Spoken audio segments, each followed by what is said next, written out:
Hey guys, Dr. Sarah here with Balance Within Physical Therapy. Today I wanted to talk about a really important and common missing link for chronic low back pain.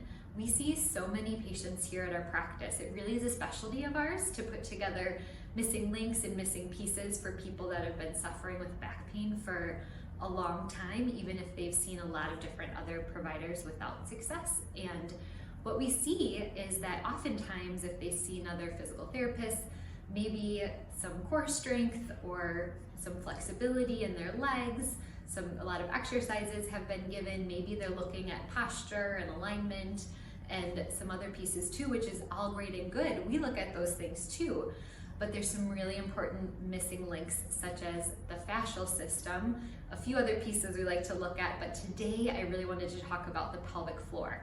So our pelvic floor is the bottom of our pelvis. It's like a sling or a hammock, and it forms a canister along with our back muscles, the abdominals, and then the diaphragm on top.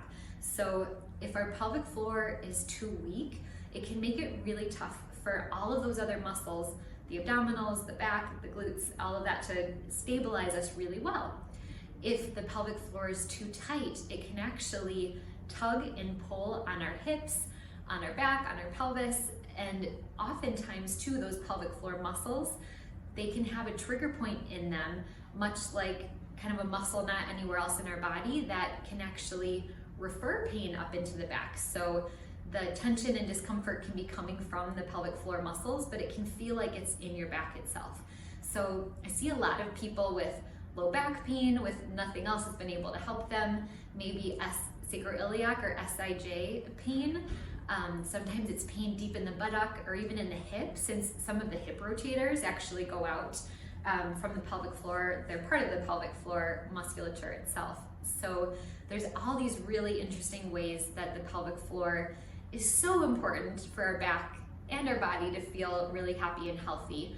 And it's such an important missing piece. So sometimes when we treat the pelvic floor and find that muscle knot or that trigger point, people are like, oh my gosh, that's my pain. No one's been able to find it, and you finally did, and we're able to clear it out and get people feeling better. If your pelvic floor isn't working great, some signs and symptoms that you might be experiencing are urine leakage, maybe pain during intimacy, maybe constipation, or it could be some prolapse or some heaviness in the bowel bladder area too, even urine urgency. There's all sorts of different signs and symptoms, but regardless of that, it can be contributing to back pain as well. So I'm happy to be a resource for you. We do offer free consults in person or over the phone if you want to talk through what's going on, and we'd be happy to help you put together some missing links to help you feel great again and enjoy being active and life. Thanks so much for listening.